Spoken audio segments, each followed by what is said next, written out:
Thank you, and welcome to the masterclass on hacking chemical processes. So I started doing ICS security before Stuxnet and before it became sexy. So I'm a true fan and not a follower. And it did not take me a long time to realize that actually control system consists of two parts, of the control system itself and of the physical process.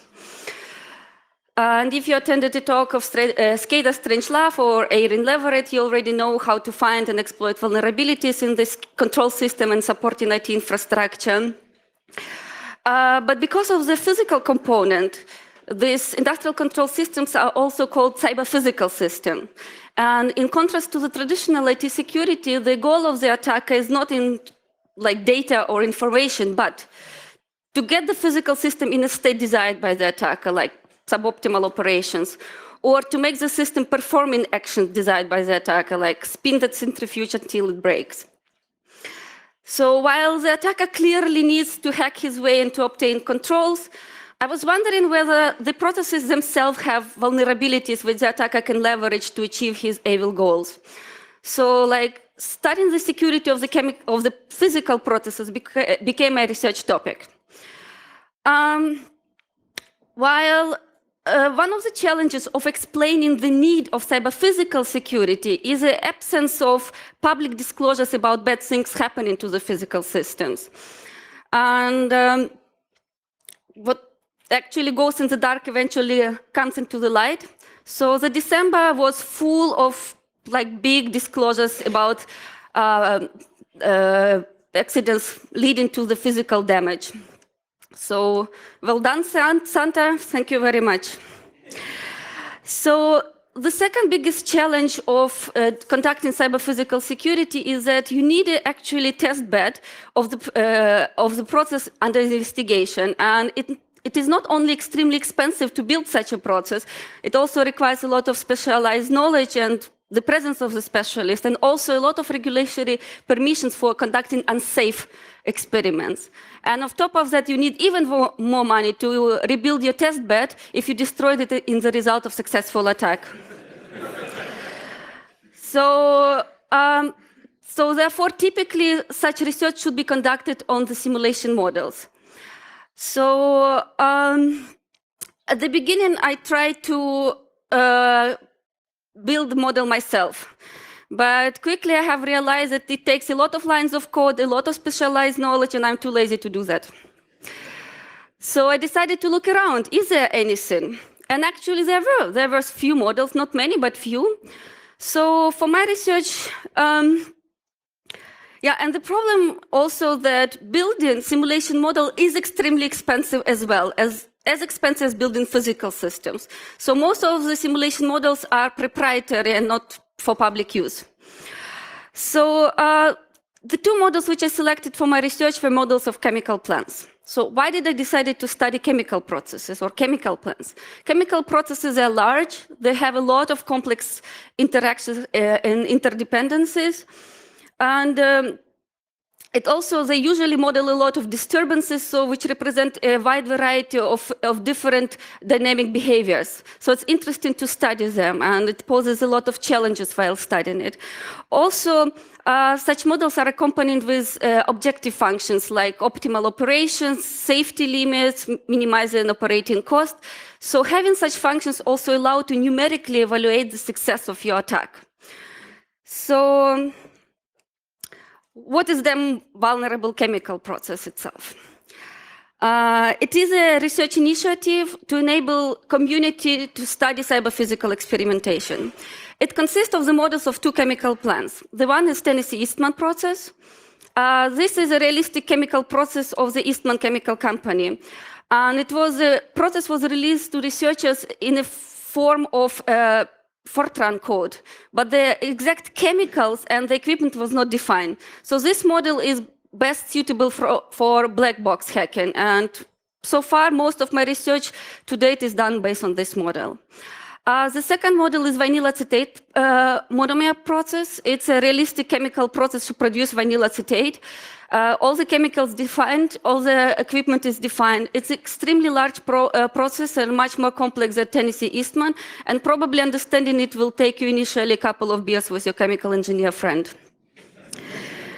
I will not go into further details about the process because I want to spare time to explain how we hack the processes, but I'll tell you how these frameworks look like. So they all have a Simulink model, which is like, it's a typical way how you model chemical processes, and they can be understood with a average, like moderate effort. And the advantage of the Simulink model is that they're very interactive, and it allows you to quickly change things and observe what is happening. So and it is very well suitable for the what-if nature of the cyber-physical experimentation. We created also a GUI which allows you to set up attacks on the individual components of the chemical plant with few mouse clicks.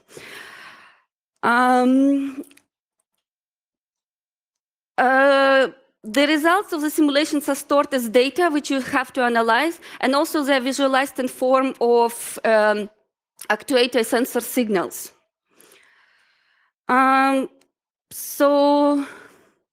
The code of the process itself is written in the C code and open. So basically, you can modify it to fit your needs. You can add maybe some dynamic behavior and so on.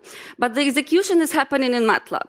Yes, I know MATLAB is licensed, but this is so far the closest what we get to the public availability, because most of the process models are implemented in a proprietary commercial simulation software, which is not available really to everybody. And in contrast, MATLAB, you can always find it in all the academic institutions. Most research institutions has licenses, and also in the industry. So there are also some other sources to get a copy of MATLAB.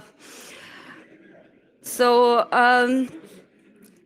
today is the official release of the vulnerable chemical process, which was a very long project and work. So this is the where you can find it for now. We call it still a beta version because we did not finish implementing the disturbances in vanilla acetate process, and we need to write a very good README. But otherwise, it works and it can be used. And maybe after the talk, find me, I can show you how it works. So obviously, it was a very complex project, and I'm not a single member in the team. So who else is standing behind the curtains? So thank you very much to Erin Leverin for persistent fostering my belief in my own hacking skills.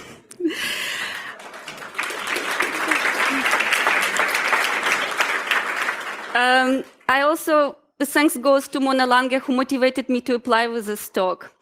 Obviously, the project would not be possible without generous and constant support of my professor, Dieter Goldman, who did not only provide me with all money I needed, but he also gave me freedom to do what I want. And if you think... Thanks. And if you think that he reminds you somebody, yes, he does look like Einstein. And he's also Austrian. I'm also thankful to Professor Alvaro Cardenas from University of Texas in Dallas, who taught me how to sell hacking stuff at the academic conferences. So I'm thankful to my friend Ola, who designed and who draws the logo for the vulnerable chemical process. And of course, the vulnerable chemical process would not be awesome without a programmer. So Alexander is the one who was working mostly on the Simulink model, GUIs, and so on. And we spent a lot of productive nights in the lab. A big applause to chemical engineer Pavel Gurikov for believing in hackers. So he is responsible for monitoring the chemical correctness of the experiment. And last but not least, the collaborator is Jason Larson. He's an awesome hacker who believes in chemical engineers. He has 15 years of experience in hacking SCADA system and breaking the equipment. So he's my Wikipedia for most questions, and also we publish a lot together. By the way, he promised to look us. He's now in the States. He could not make it to the conference, but he is watching us online. So far I'm done with the introduction, and we can really start to talk about serious stuff. So how do we exploit chemical processes? So, and to start with, I would like to debunk a couple of myths about SCADA hacking. So a typical belief about SCADA hacking is that you gain access, then some magic happens, and that's it. Success, everything explodes. So let me tell you. Disclosure number one. Obtaining a control is not the same as obtaining access is not the same as obtaining control. If you exploit vulnerability on a single IP-enabled device on the SCADA system, that does not automatically give you control of all IP-stupid controllers and sensors on the network, and also does not allow you to overcome all the sovereignty checks. Also, breaking into the system is not the same breaking the system. In order to damage the system, you need to know how it works and how it fails. So do you know what stripper is? But no, it is not exotic dancer. It's a stripping column. And you need to know, and you need to be able to recognize equipment when you see it. So SCADA hacker is not somebody who hacked into them God knows what, did something, achieved something. SCADA hacker has a defined attack objective. He's a human with limited to the real time constraints like bad management, time pressure, limited budget, own experience, and so on. So SCADA hacker is a rational human and not a Harry Potter. Okay, so in order, like when you write your shell code, you usually put the set of commands to instruct computer or software to do what you want. So it's similar designing the payload, cyber-physical payload. You need to pack inside a series of commands to instruct process to do what you want. And the set of instructions will depend on what evil things you want to do to the process. So actually, what is possible to do to the process? So let's start thinking evil. So in a nutshell, all bad things which you can do to the process can be attributed to one of these three big groups. So you can, for example, want to damage the equipment, like either breaking it completely or just damaging. So that can be achieved in two ways. You can either like overstress the equipment over the prolonged time. For example, this type of attack was realized in the Stuxnet. Or you can also violate safety limits, obviously in some smart ways. This type of attack was realized in the Idaho National Labs when they remotely destroyed a power generator.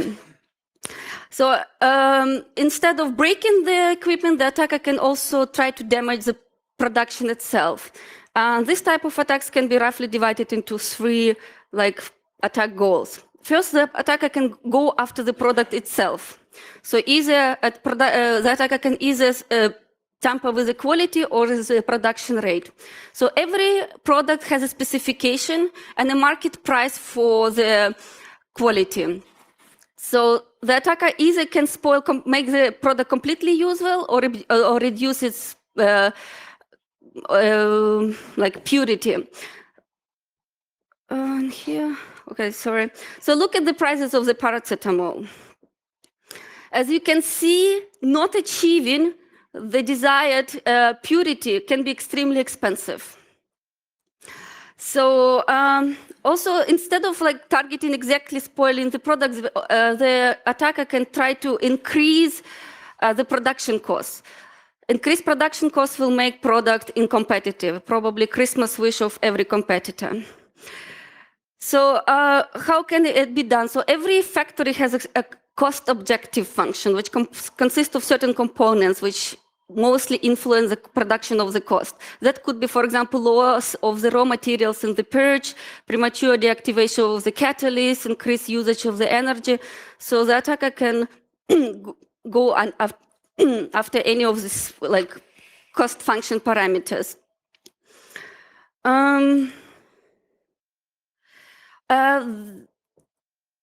The attacker can also impact the production by increasing the maintenance workload. What does it mean? maintenance refers to solving the process disturbances and to revisit the equipment malfunctioning. So, for example, if the attacker will rapidly operate the valve, it will cause very damaging cavitation process in the pipe. Cavitation process is the creation of the vapor cavities in the liquid. And cavitation process extremely complicates process control, and also it causes cavities, for example, in the valve. So after some time, cavitation process will create cavities in the valve, it will start leaking, and it will need to be replaced. So obviously, certain attack scenarios will eventually also converge into the same attack instances. For example, in order to damage the production, the hacker can also break the equipment. But knowing exactly your goal will, first of all, help you to design attack with a maximum impact, and secondly, to minimize your effort in designing attack, basically not to over-engineer it. And so far, what I've been talking, those type of attacks will not likely to make the front pages of the newspapers. Why? Because the operators do not like to disclose such accidents. It's damaging for the reputation. But if the attacker really would like to spoil the reputation, he would go to another type of attack. So chemical industry is extremely and heavily regulated. Also, like all of those regulations, safety limits and requirements, they're all public, so the requirements are readily available to the attacker. So instead of damaging the production, the attacker can make a company just simply non-compliant. So what does it mean? And like non-compliance must be reported, and it is public. It's like in aviation industry. So the most damaging scenario would be targeted at the occupational and environmental safety, because this type of attacks will result in lethal accidents, like human death, and also severe damages to the environment. A less damaging attack would be on the regulatory pollution. This refers to the concentration and volume of the emissions. So the company, for example, may operate perfectly fine. They are the optimal economic operating conditions, but because of the increased concentration of heavy metals in the emissions, they are non-compliant.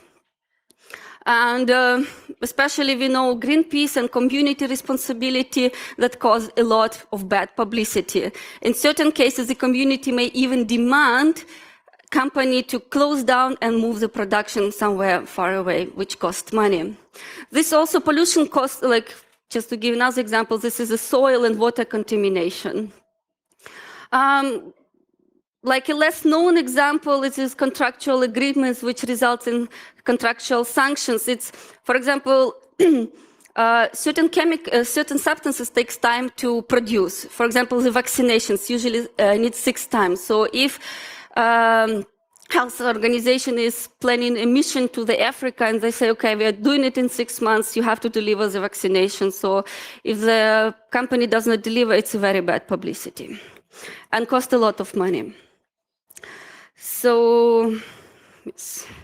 So okay, now I hope that you are motivated enough. So let's start exploiting. So, and to start exploit, we need to find exploitable vulnerabilities. How do vulnerabilities in chemical processes look like? Let's take a look. So this is the Tennessee Eastman process, find the vulnerability. Difficult. To find the vulnerability, the attacker first needs to figure out how the process is controlled. So this is the chemical reactor, and it is controlled with a purge valve, which is kind of small in comparison to the size of the, like, to the volume of the inflow of the reactants. And this valve has a large time constant, 60 minutes. So it takes 60 minutes to observe, to achieve the desired change in the reactor pressure after you adjust the valve. So this combination of a small valve with a large time constant, it's a severe vulnerability in the design of this plant, and it's actually its bottleneck. And typically, there are many control strategies exist for the Stennis-Eastman process, and none of them is using this scenario because this valve is not able to cope when the pressure will be raised in the reactor too fast. So the goal then, like after the attacker sees this vulnerability, then he has to start thinking, okay, I have to raise the pressure very fast in the reactor, how can I do it? And the fastest way to do there is to switch off the cooling system because vapors expand rapidly in the hot.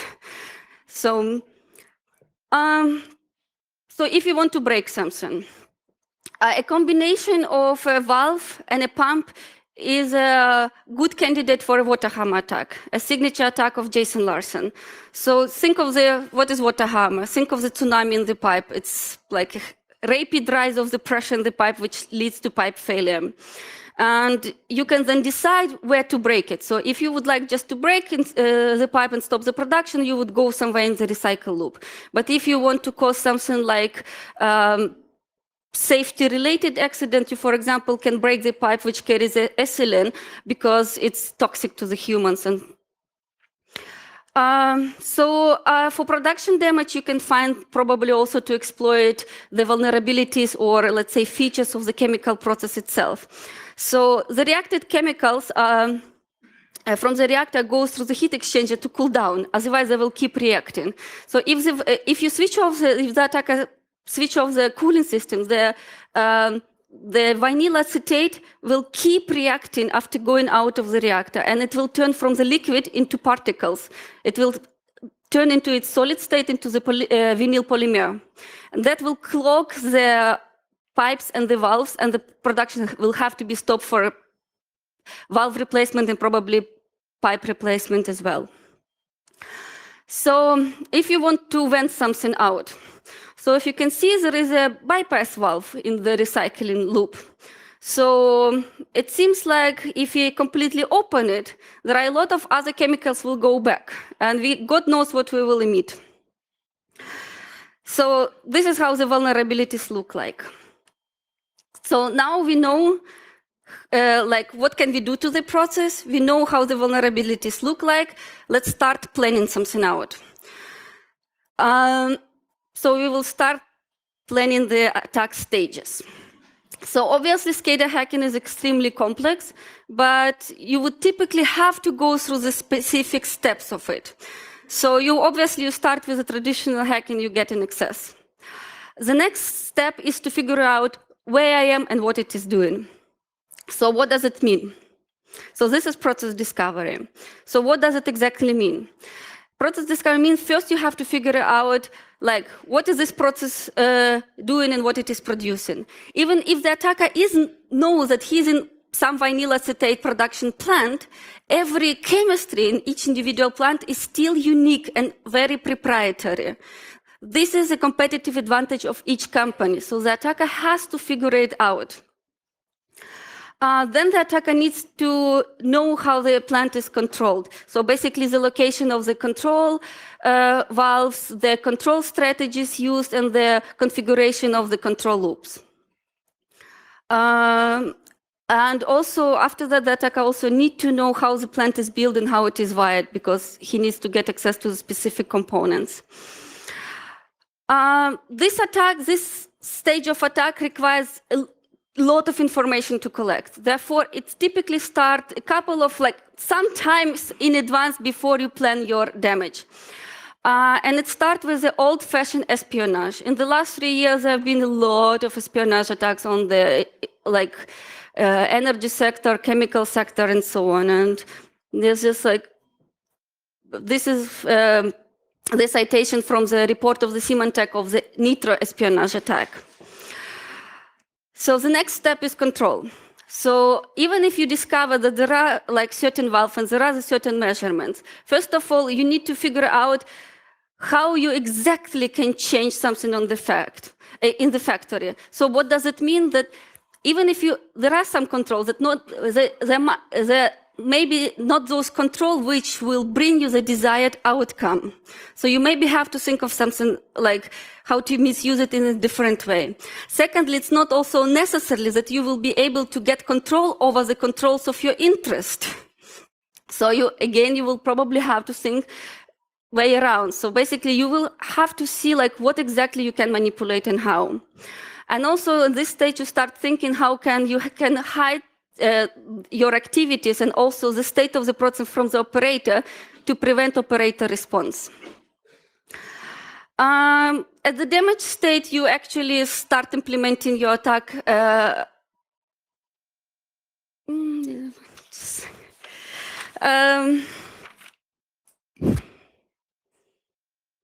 Just a second.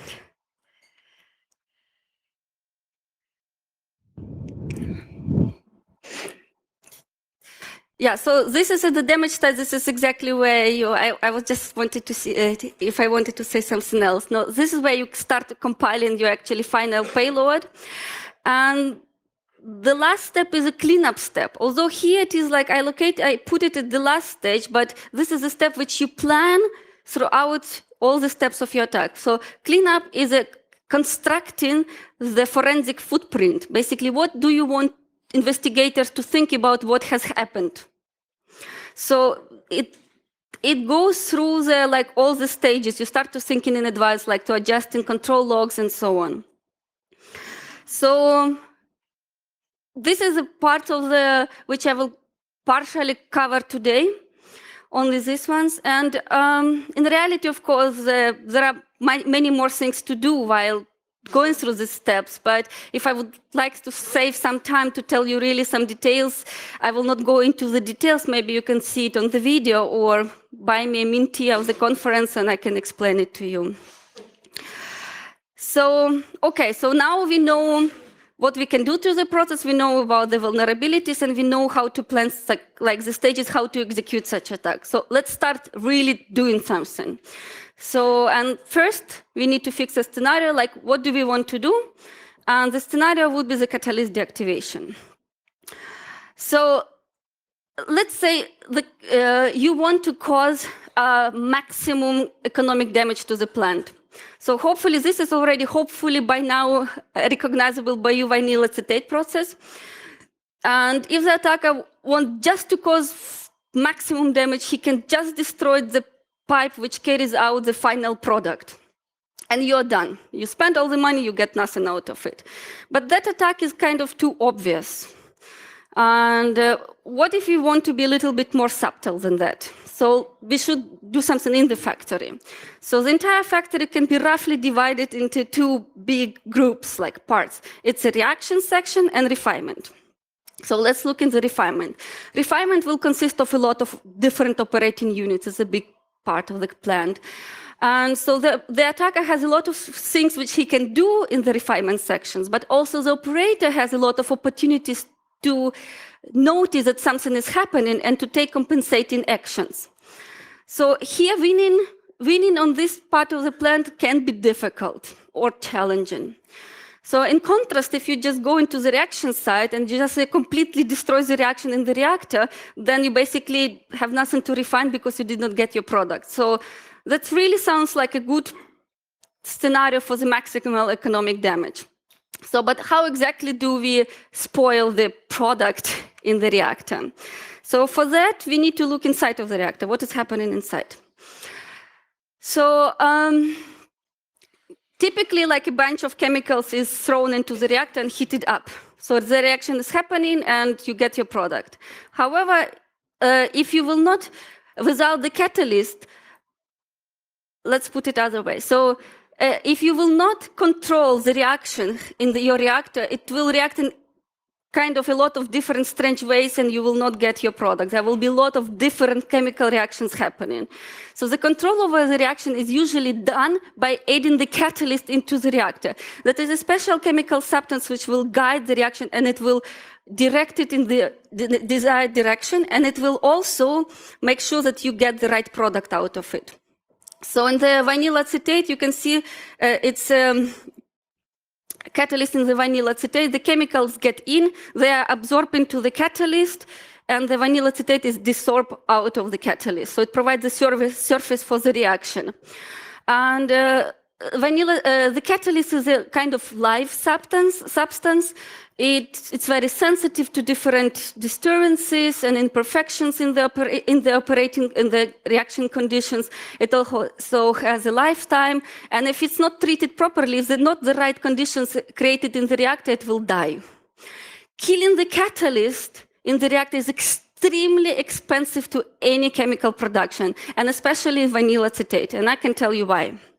So as you can see, so the main components for producing the vanilla acetate is ethylene, but only 8 to 10% of the ethylene, like the reactor is constructed in such way that only 8 to 10% of the ethylene will come in contact with the catalyst. It's done on purpose because this reaction is extremely exothermic and requires the oxygen. Ethylene and oxygen together under high temperatures create explosive danger.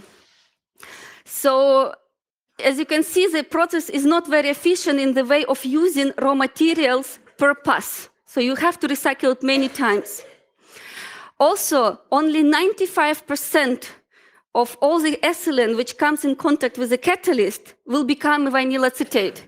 If you think that it is a big number, well, it's not a bad number, but it is subjected to constant improvement because even increase in selectivity, even by 1%, results in enormous cost savings. So if we will manage to kill the catalyst, we will produce much less product per pass, and it will also substantially increase the production of the cost because the unreacted chemicals will need to be recycled back. Also, it will increase emissions, and if we will manage to build the catalyst, if we manage to kill 20% of the catalyst, that will already force the company to shut down the production and remove the catalyst and replace the fresh one. So this is a good attack target. So how can we kill the catalyst? Roughly, there are two reasons there are two, let's say, dangers to the catalyst. It's a danger of the high temperature. Under the high temperatures, the catalyst activation first decreasing and then it dies completely, so it's irreversibly. And also you can change the inflow of the reactions, of the reactants, because the change in the inflow of the reactants will change the reaction in the chemical process, and it will cause to, for example, the ethylene will combust, so less molecules will come into contact with, and also it will produce some side products, many of them which are poisonous to the catalyst. So now we know we need either to change the temperature or change the inflow of the reactants.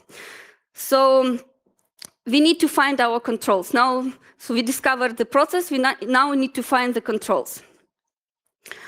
So we are now at the discovery stage. So how can we change the behavior of the process? So the process can be changed, the behavior of the process can be changed in two ways. You can directly adjust the actuators, or you can deceive the controller about current state of the process by presenting the controller with a false state of the process. So what exactly does it mean? Now let's spend 5 minutes as control engineers.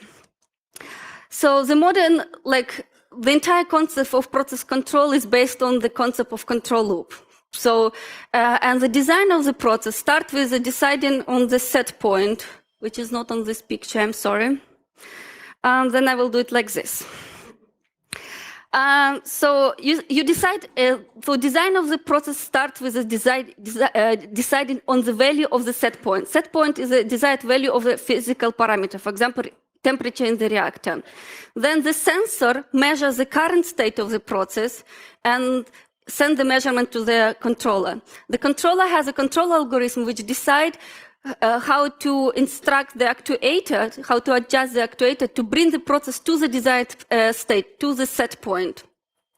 So if the attacker will manage to lie to controller about current state of the process, the controller will take wrong and probably harmful control decision. So this is what we want to achieve. This is one of the ways to achieve that one.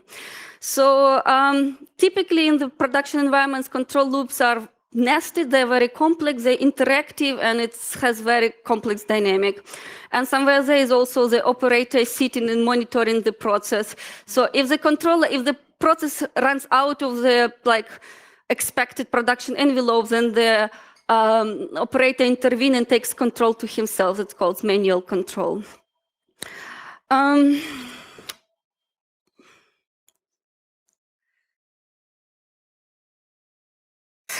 So the next slide is extremely important because this is the main key conceptual difference between traditional IT hacking and hacking in the of the physical processes.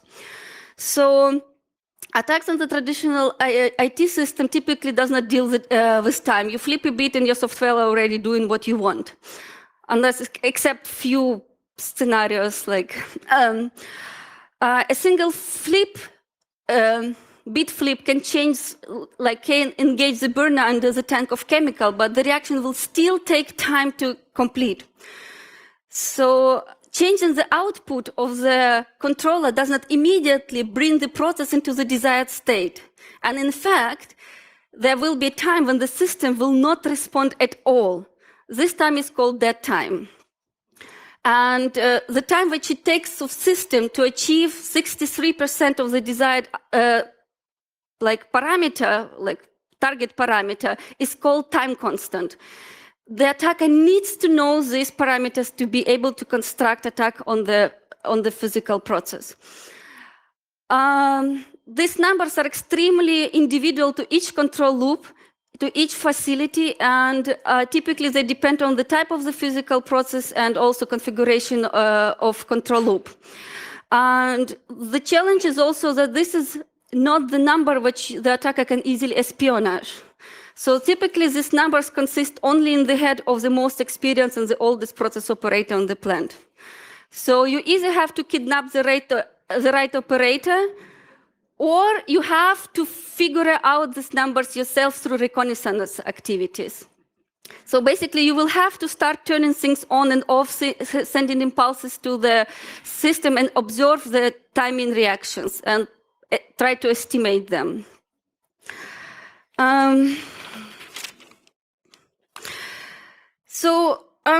Let's stay for a couple more minutes in the role of the process operator. So this requires reconnaissance activities. So this is IT infrastructure for controlling the centrifuge, the Stuxnet. So the very responsible network administrator is very concerned about how exactly the loss of data integrity has happened in the network, which blinded the operator about state of the process.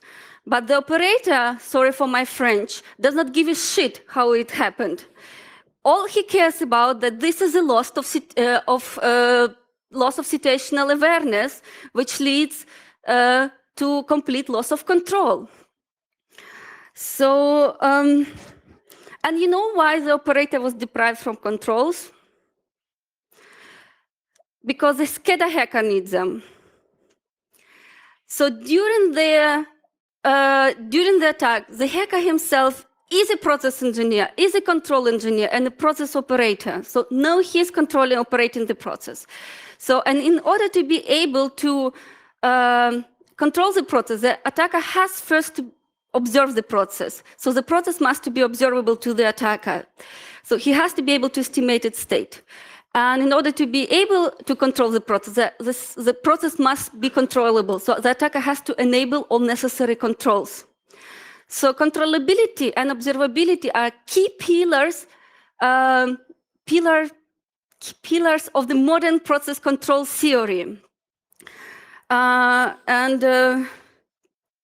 During the attack, the operator and the hacker, they have conflicting goals. They both want to have controls, like control the process. So the objective, the target, the goal of the attacker is to take controls from the operator and enable controls for himself.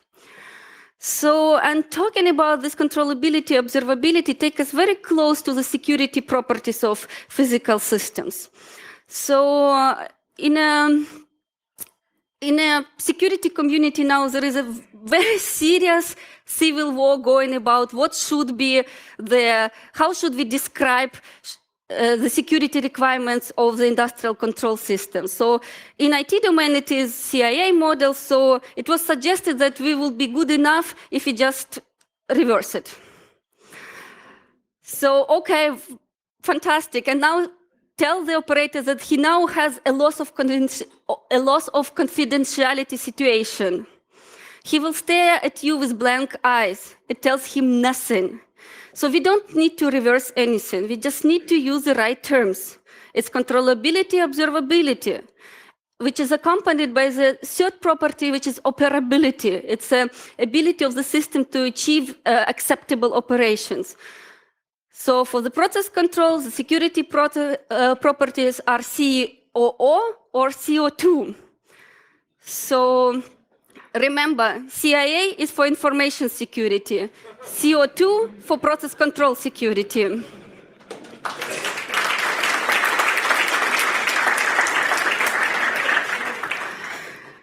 Okay, so let's go back to our process. So we need to find the controls. So this is our vanilla acetate process, but now it also has a control structure, which the attacker has to figure out, not only finding the location, but how the process exactly is controlled. So what will be the sensor and what will be the actuator? He needs to find those couples. So here we found some controls which hopefully could be useful.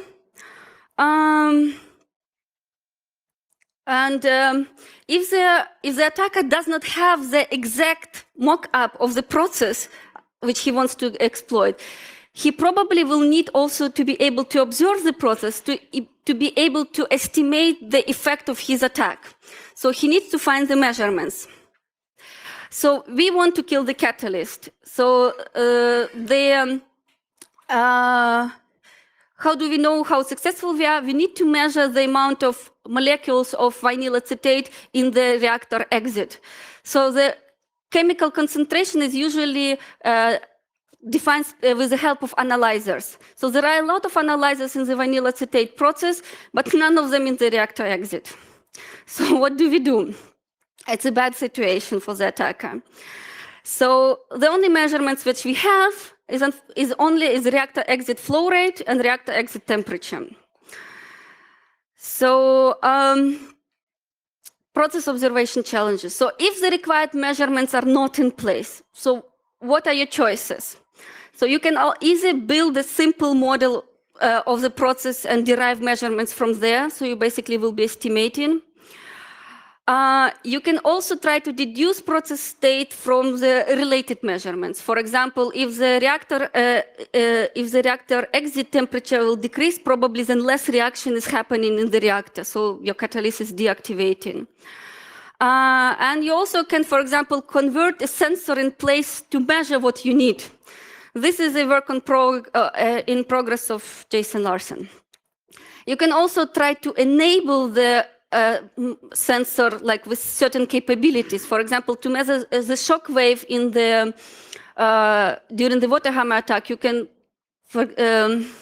usually the sensors do not sample the measured signal very fast. So if you so the shock wave goes between the adjacent samples. So you can increase the sampling frequency in order to be able to measure what you need.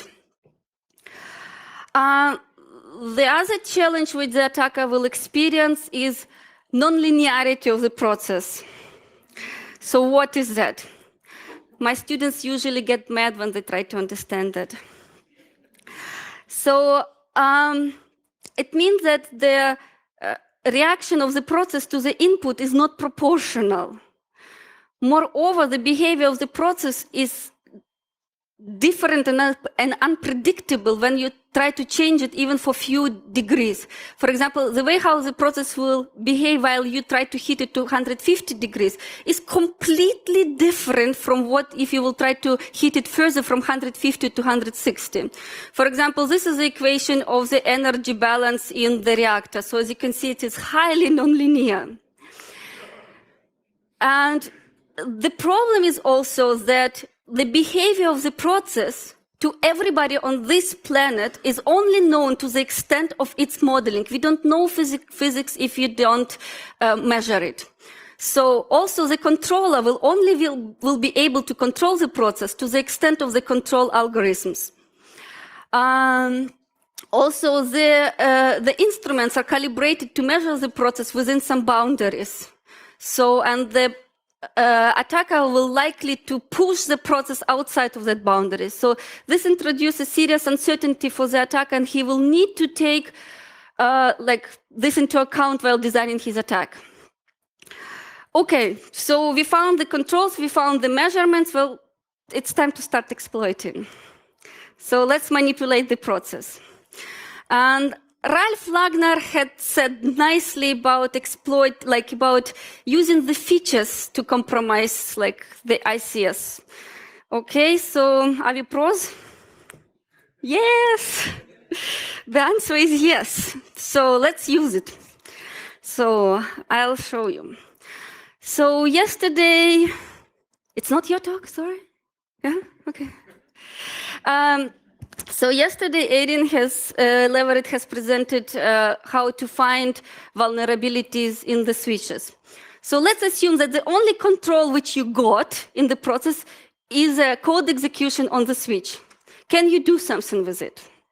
So Erin has managed that it's like if you have a control over the switch, you can cause denial of service attacks. So what does it mean? So for example, as I mentioned, that for example, one of the way how we can change the process, we can deceive the controller about current state of the process.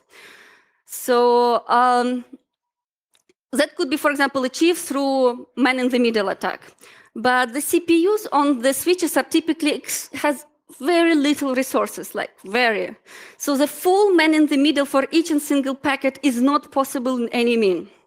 So what you can still do, if you have a code execution on the CPU, you can ask switching fabric to forward you a few packets so that you look into the payload and you get to know the state of the process. And then if you cause denial of service at the opportunity time on this communication between the sensors and the CPU of the controller, you can actually manipulate process at will.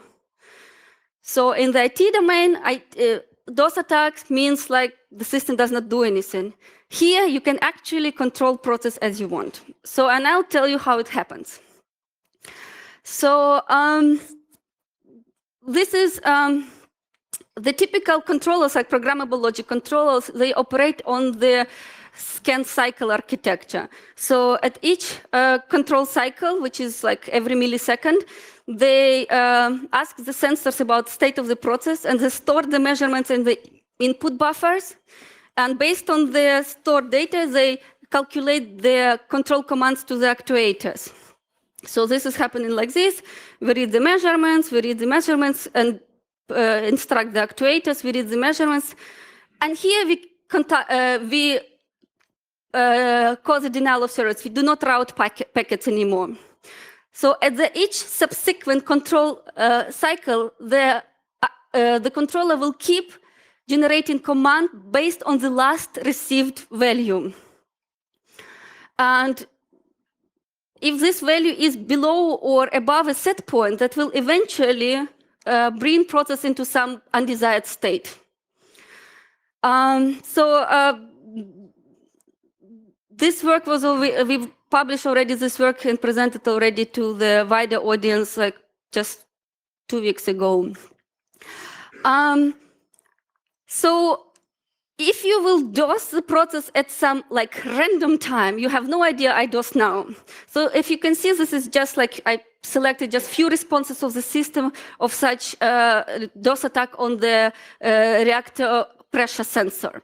So as you can see, the response of the system to such attack differ greatly. So in fact, you need to select the right time when to attack the process. So you probably can relate. So our work was exactly on finding the right time when to launch DOS attack on a process to achieve effects which you want. Okay, so this is one of the ways how to manipulate the process. And so far, we've been talking about kind of straightforward manipulation. We took actuators, or we take the measurements, and we try to change, try to deceive the controller and change the process state. But there are also more complex and interesting scenarios are possible. So physical environment is a communication media on its own. So two components, even if they are segregated electronically, they can communicate over the physical media. So if you get access to one pump and set up a standing wave between this pump and the other pump, you can actually influence the performance of the other pump. And this unseen state of the component will have a hidden impact. We call it a hidden impact data. Also, for example, like the reactions are planned to happen in the specific reaction vessels because they also have like relief valves and catching basin if things goes wrong. So what if you displace unreacted chemicals from the reactor and already send it into the pipe? Nobody knows which chemistry will happen, so kind of unexpected physics. And if you know the research of Sergei Bratus, this concept of unexpected physics is similar to the concept of weird machines. Okay, so I'm good on time, and we now can manipulate the process. We decided already how we will manipulate the process. What else left is we have to hide.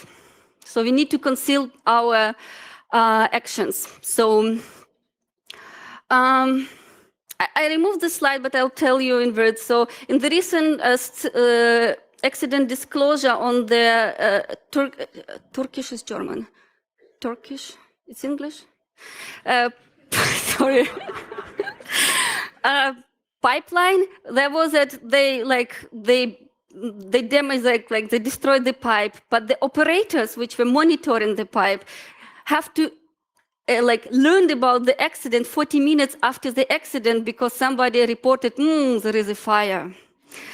So the attackers took effort to conceal their actions to prevent operator response. So basically that will burn a lot.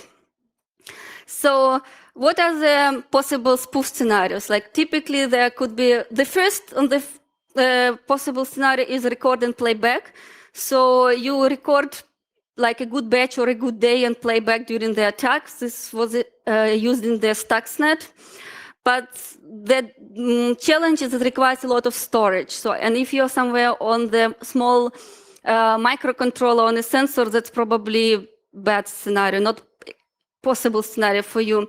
On the other hand, you can also try to derive a process model of sufficient accuracy and kind of generate more process measurements on flight and send them to the operator. But this requires knowledge, requires CPU cycles to run the model, and also requires the storage. So also, difficult scenario may not be for sensor microcontroller.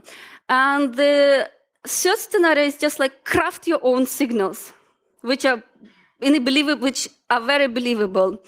So you just reconstruct sensor process data features, because it's just normal sensor signal. So we did it, we implemented this one, I will show you in a moment. And we also, this is just recently accepted work of ours, we will present it in April.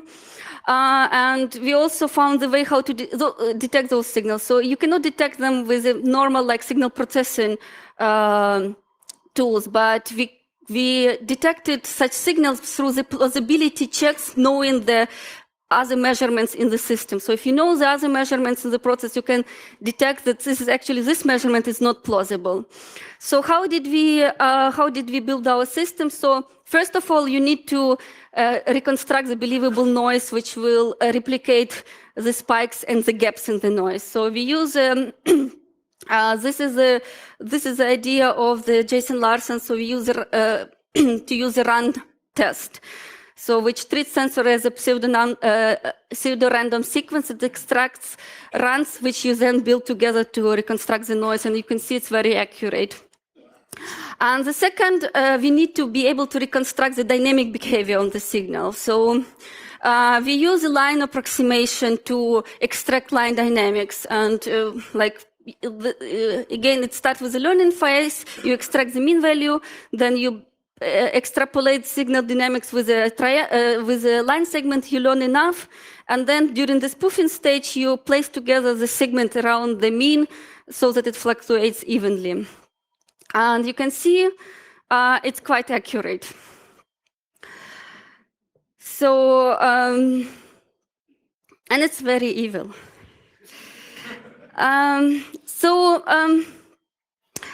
What is the future? This is how I see the future.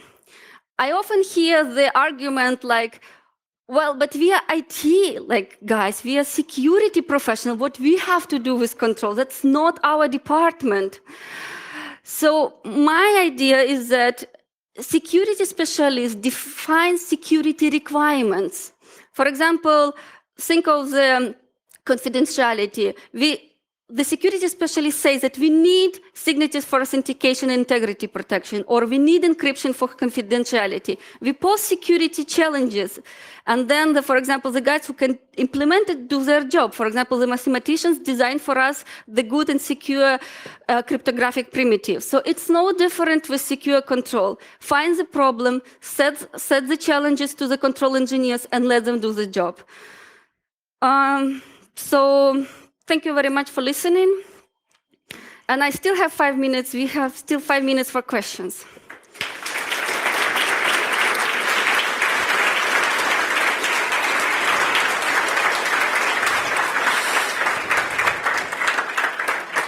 Yes, please line up at the microphones, and maybe we should start with mic 2.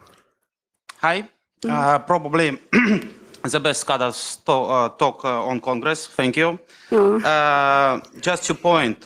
First, from risk assessment, I suggest to use 3 levels. First is disaster, second is economic, and lowest is reliability safety, like C level. So it's easy to show money. Yes, agree. Second, what we do in that moment, we put in the same model, not for chemical, but for transportation and physics, vulnerabilities. So you get graph, and you can calculate from disaster to technical vulnerability. And do you take in account CIS system in your model? Safety systems. Well, there are safety... like a negative feedback system, which can understand what so far, like, you only drive, like, you know your safety limits, and you try to achieve them. And then the system shut down. Yes, it's shut down, but it's not a disaster. Well, that's the model. So basically, it's shut down. It's bad enough, but it's economics. So if you want to be but real I agree. You see, for example, especially in the vanilla acetate, that can be actually added. So the model is extensible. So that's why we want to do it public, so that the community can also contribute to improve the models and which research questions can be studied. Excellent. And one more point about automation. You use historians to learn your model. On the last slide, I don't get it. So previous state of the system. Well, it is like in the MATLAB, you don't have the IT infrastructure, so the data just logged in the workspace. Okay, one more point, maybe not for PhD, but for your next degree. You can decompile SCADA and PLC processes, processing Verilog, for instance, and automatically learn boundaries by historian analysis. Actually, for example, like these models, also I was invited to NIST to also to consult them how to build SCADA testbed, and they build the entire infrastructure, and they use the model to take the process data and then to pass it into the infrastructure, and then they already see what do you do with this process data in the infrastructure. Yeah, because this approach can be used not only for hacking but also for security. It's like intrusion detection system for the process. And many. Yeah, exactly. And many already do that. It's just that I stay as close as possible to the physics. I don't care about the infrastructure. But yes, the data from the processes can be used. For example, to tune model to detect attacks. Yeah, exactly. Excellent talk. Thank you. Okay, maybe a question from the Signal Angels. Yeah, there were two questions, and the first is, have you tried to run your code on SCI Lab, which is probably more or less a free software reverse engineering of MATLAB?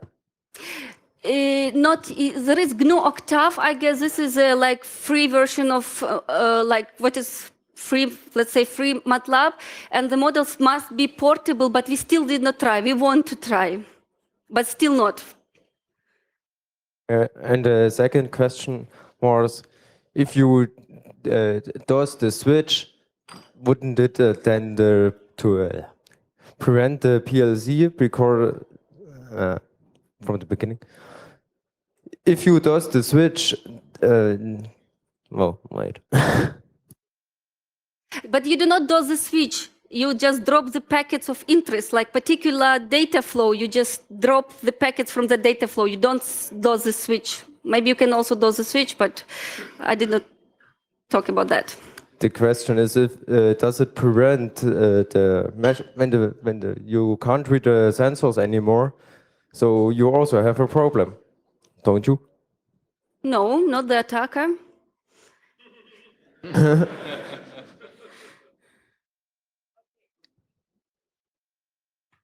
I'm sorry for the ones still standing at the mics, but we don't have time for any more questions. You can, I think you can meet up with the speaker now until the next talk starts for like, I don't know, 5 minutes. And yes, please, yeah, take it.